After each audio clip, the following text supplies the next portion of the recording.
Hello दोस्तों, आप सभी का स्वागत है हमारे यूट्यूब चैनल एग्जाम ऑपरेशन में।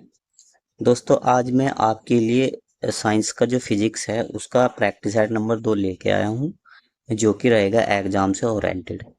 यदि दोस्तों आप हमारे चैनल पर नए हैं तो चैनल को सब्सक्राइब करें, लाइक करें, शेयर करें और साथ में वीडियो को ज़्यादा से ज़्यादा शेयर करें और साथ में बेल आइकन वाली घंटी को जरूर दबा देना, जिससे आने वाली हर वीडियो का नोटिफिकेशन आपको मिल जाए। आइए बिना किसी देरी के चलते हैं अपने क्वेश्चनों पर। पहला क्वेश्चन ये रहा हमारा, और पहले क्वेश्चन में क्या कह रहा है?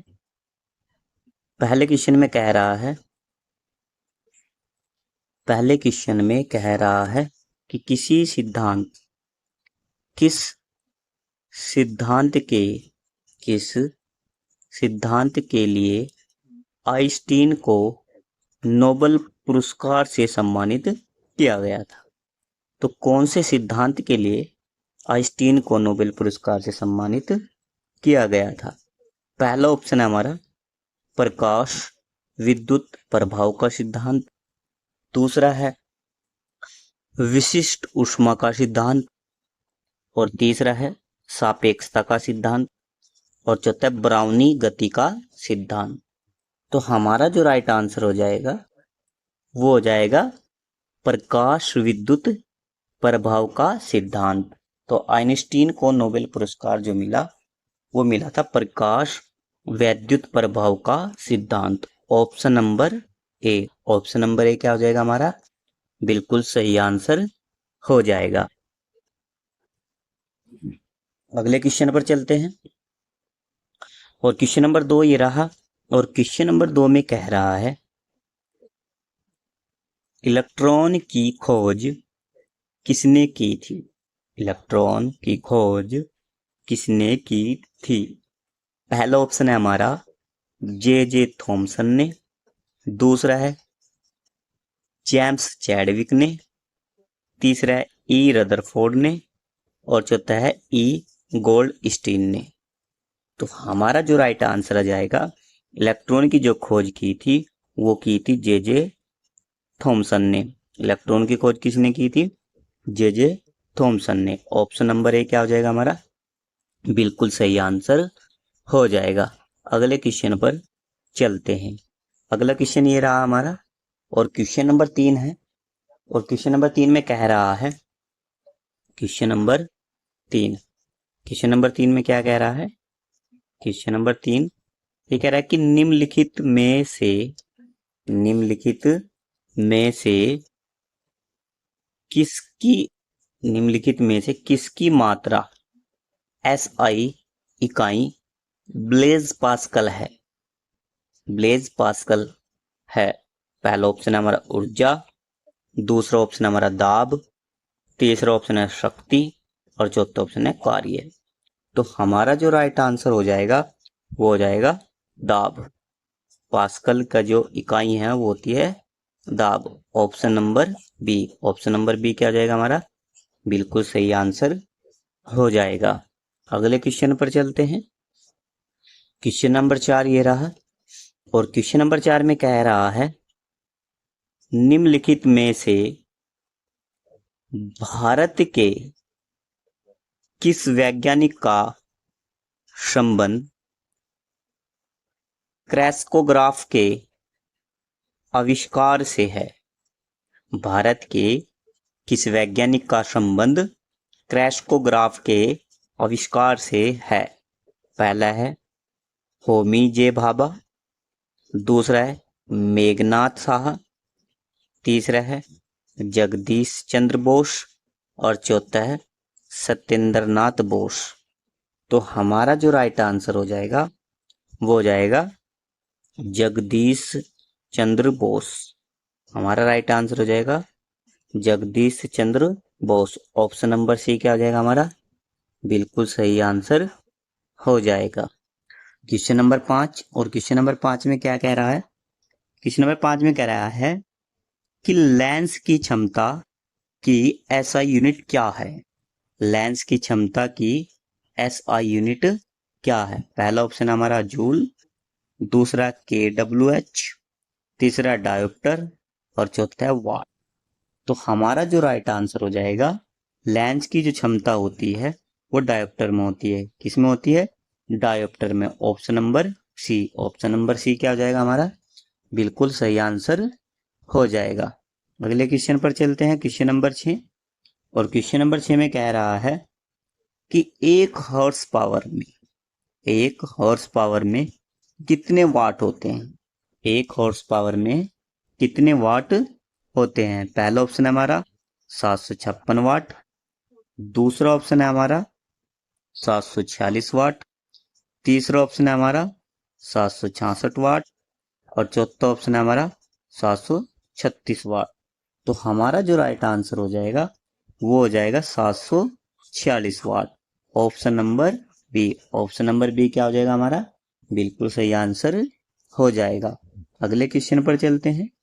और क्वेश्चन नंबर अगला ये रहा हमारा क्वेश्चन नंबर 7। और क्वेश्चन नंबर 7 में कह रहा है डायनामाइट का आविष्कारक कौन है? डायनामाइट का आविष्कारक कौन है? पहला है हमारा ओटो हैन, दूसरा ऑप्शन है हमारा अल्फ्रेड नोबेल, तीसरा है मैरी क्यूरी और चौथा रॉबर्ट ओपेनहाइमर। तो हमारा जो राइट आंसर हो जाएगा वो हो जाएगा अल्फ्रेड नोबेल। तो डायनामाइट के आविष्कारक कौन है?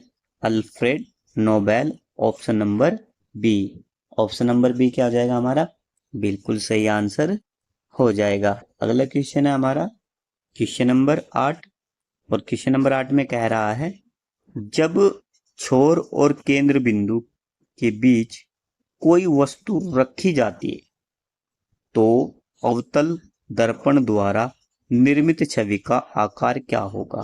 पहला होगा समान आकार, दूसरा होगा कम आकार, बड़ा हुआ आकार और चौथा होगा बिंदु आकार। तो हमारा जो राइट आंसर हो जाएगा, जब छोर और केंद्र बिंदु के बीच कोई वस्तु रखी जाती है तो अवतल दर्पण द्वारा जो छवि का आकार होता है वो बड़ा हुआ आकार होता है। कौन सा होता है? बड़ा हुआ। ऑप्शन नंबर सी क्या हो जाएगा हमारा? बिल्कुल सही आंसर हो जाएगा। अगले क्वेश्चन पर चलते हैं। अगला क्वेश्चन है क्वेश्चन नंबर 9। और क्वेश्चन नंबर 9 में कह रहा है, क्वेश्चन नंबर 9 ये रहा, ये कह रहा है कि तारों का टिमटिमाना मुख्य रूप से किस परिघटना के कारण होता है? तारों का टिमटिमाना मुख्य रूप से किस परिघटना के कारण होता है? पहला है हमारा विवर्तन, दूसरा है अपवर्तन, तीसरा है संवहन और चौथा है प्रतिबिंब। चौथा क्या है? प्रतिबिंब। तो हमारा जो राइट आंसर हो जाएगा, तारों का टिमटिमाना मुख्य कारण होता है अपवर्तन। अपवर्तन के कारण तारे टिमटिमाते हैं। तो ऑप्शन नंबर बी क्या हो जाएगा हमारा? बिल्कुल सही आंसर हो जाएगा। अगला क्वेश्चन पर चलते हैं, क्वेश्चन नंबर 10। और क्वेश्चन नंबर 10 ये रहा। और क्वेश्चन नंबर 10 में कह रहा है निम्नलिखित में से किसे ऊष्मागतिकी का पहला नियम भी कहा जाता है? किसे ऊष्मागतिकी का पहला नियम भी कहा जाता है? पहला ऑप्शन है हमारा चार्ल्स का नियम, दूसरा ऊर्जा संरक्षण का नियम, तीसरा बॉयल का नियम, चौथा द्रव्यमान संरक्षण का नियम। तो हमारा जो राइट आंसर हो जाएगा वो हो जाएगा ऊर्जा संरक्षण के नियम। ऊर्जा संरक्षण का नियम क्या हो जाएगा? बिल्कुल सही आंसर हो जाएगा। ऑप्शन नंबर बी क्या हो जाएगा हमारा? बिल्कुल सही आंसर हो जाएगा। अगले क्वेश्चन पर चलते हैं। और अगला क्वेश्चन ये रहा हमारा क्वेश्चन नंबर 11। और क्वेश्चन नंबर 11 में क्या कह रहा है? क्वेश्चन नंबर 11 में कह रहा है फ्लेमिंग के वाम हस्त नियम लेफ्ट हैंड रूल्स में कौन सी उंगली विद्युत धारा को प्रदर्शित करती है? फ्लेमिंग के वाम हस्त नियम लेफ्ट हैंड रूल में कौन सी उंगली विद्युत धारा को प्रदर्शित करती है? पहला जो ऑप्शन है हमारा वो है अनामिका उंगली, दूसरा तर्जनी उंगली, तीसरा अंगूठा और चौथा मध्य उंगली। तो हमारा जो राइट आंसर हो जाएगा वो हो जाएगा मध्यम उंगली, option number D. Option number D क्या हो जाएगा, बिल्कुल सही आंसर हो जाएगा। अगले क्वेश्चन पर चलते हैं, क्वेश्चन नंबर 12। और क्वेश्चन नंबर 12 ये रहा। और क्वेश्चन नंबर 12 में कह रहा है कि भौतिकी में दाब का सूत्र क्या है। भौतिकी में दाब का सूत्र क्या है। पहला है द्रव्यमान गुणा त्वरण, दूसरा है द्रव्यमान बटे त्वरण, तीसरा है बल बटे क्षेत्रफल, और चौथा है बल गुणा क्षेत्रफल। तो हमारा जो राइट आंसर हो जाएगा, हमारा राइट आंसर हो जाएगा बल बटे क्षेत्रफल, option number C. Option number C क्या हो जाएगा हमारा, बिल्कुल सही आंसर हो जाएगा। अगला क्वेश्चन ये रहा हमारा question number 13।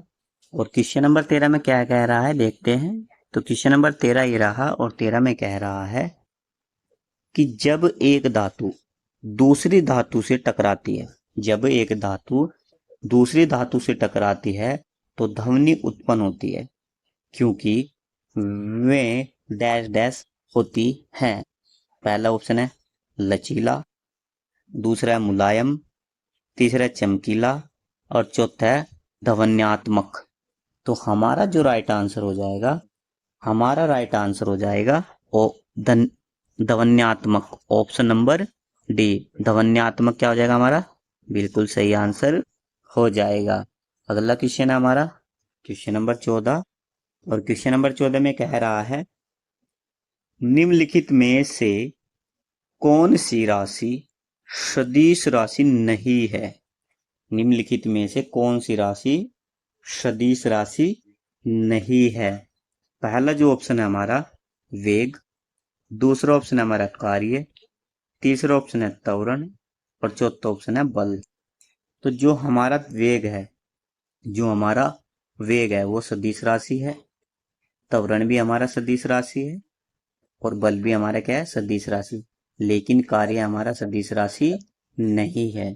Option number B क्या हो जाएगा हमारा, बिल्कुल सही आंसर हो जाएगा। ऑप्शन नंबर बी क्या हो जाएगा, बिल्कुल सही आंसर हो जाएगा। अगले क्वेश्चन पर चलते हैं। और अगला क्वेश्चन ये रहा हमारा क्वेश्चन नंबर 15। और क्वेश्चन नंबर 15 में कह रहा है, क्वेश्चन नंबर 15 कह रहा है कि मिन माता अभी समय पर डैश डैश के मुद्दे से निपटने के लिए हस्ताक्षर किए गए हैं। मिन माता अभी समय पर डैश के मुद्दे से निपटने के लिए हस्ताक्षर किए गए हैं। पहला ऑप्शन है परमाणु विकिरण, दूसरा है CFC और HFC, तीसरा है पारा, और चौथा है ओजोन गैस। तो हमारा जो राइट आंसर हो जाएगा वो हो जाएगा पारा। हमारा राइट आंसर क्या हो जाएगा, पारा, option number C. Option number C क्या हो जाएगा हमारा, बिल्कुल सही आंसर हो जाएगा। अगला क्वेश्चन हमारा क्वेश्चन नंबर 16। और क्वेश्चन नंबर 16 में कह रहा है निम्नलिखित में से ध्वनि तरंग की विशेषता कौन सी नहीं है। ध्वनि तरंग की विशेषता नहीं है। पहला ऑप्शन है हमारा वेलोसिटी, दूसरा है एम्पलीट्यूड, तीसरा है वेवलेंथ, और चौथा नेचर। चौथा क्या है, नेचर। तो हमारा जो राइट आंसर हो जाएगा वो हो जाएगा nature, option number D. Option number D क्या हो जाएगा हमारा, बिल्कुल सही आंसर हो जाएगा। अगले क्वेश्चन पर चलते हैं। अगला क्वेश्चन ये रहा हमारा क्वेश्चन नंबर 17। और क्वेश्चन नंबर 17 में क्या कह रहा है, क्वेश्चन नंबर 17 में कह रहा है कि निम्नलिखित में से कौन सी ऊर्जा समुद्र से उत्पन्न नहीं होती है। कौन सी ऊर्जा समुद्र से उत्पन्न नहीं होती है। पहला ऑप्शन है हमारा तरंग ऊर्जा, दूसरा है ज्वारीय ऊर्जा, तीसरा है सागरीय तापीय ऊर्जा, और चौथा है भूतापीय ऊर्जा। भूतापीय ऊर्जा। हमारा जो राइट आंसर हो जाएगा वो हो जाएगा भूतापीय ऊर्जा, option number D. Option number D क्या हो जाएगा हमारा, बिल्कुल सही आंसर हो जाएगा। अगला क्वेश्चन है हमारा क्वेश्चन नंबर 18 और क्वेश्चन नंबर 18 ये रहा। और क्वेश्चन नंबर 18 में कह रहा है बेहद कम घनत्व वाली गैस को बहुत ही कम तापमान पर ठंडा करने पर बने पदार्थ की अवस्था को क्या कहते हैं? बेहद कम घनत्व वाली गैस को बहुत ही कम तापमान पर ठंडा करने पर बने पदार्थ की अवस्था को क्या कहते हैं? पहला ऑप्शन है हमारा ठोस, दूसरा है ठोस आइंस्टाइन संघनन, तीसरा है तरल और चौथा है प्लाज्मा। तो हमारा जो राइट आंसर हो जाएगा वो हो जाएगा ठोस आइंस्टाइन संघनन, option number B. Option number B क्या हो जाएगा हमारा? बिल्कुल सही आंसर हो जाएगा। ऑप्शन नंबर बी क्या हो जाएगा हमारा? बिल्कुल राइट आंसर हो जाएगा। अगले क्वेश्चन पर चलते हैं और क्वेश्चन नंबर 19। और क्वेश्चन नंबर 19 में क्या कह रहा है? क्वेश्चन नंबर 19 में कह रहा है संवेग की एसआई मात्रक क्या है? संवेग की एसआई मात्रक क्या है? पहला ऑप्शन है हमारा एम्पियर,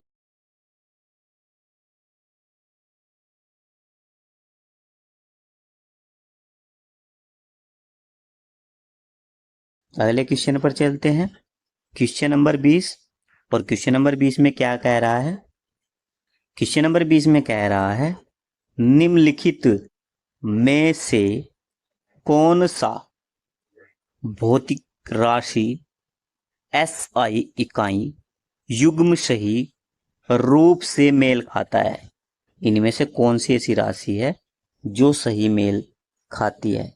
पहला जो ऑप्शन है हमारा वह है बल न्यूटन, दूसरा है प्रेरकत्व हेनरी, तीसरा है शक्ति किलोग्राम, चौथा है धारिता ओम। चौथा क्या है? धारिता ओम। तो हमारा जो राइट आंसर हो जाएगा वो हो जाएगा बल न्यूटन। बिल्कुल सही आंसर हो जाएगा बल न्यूटन।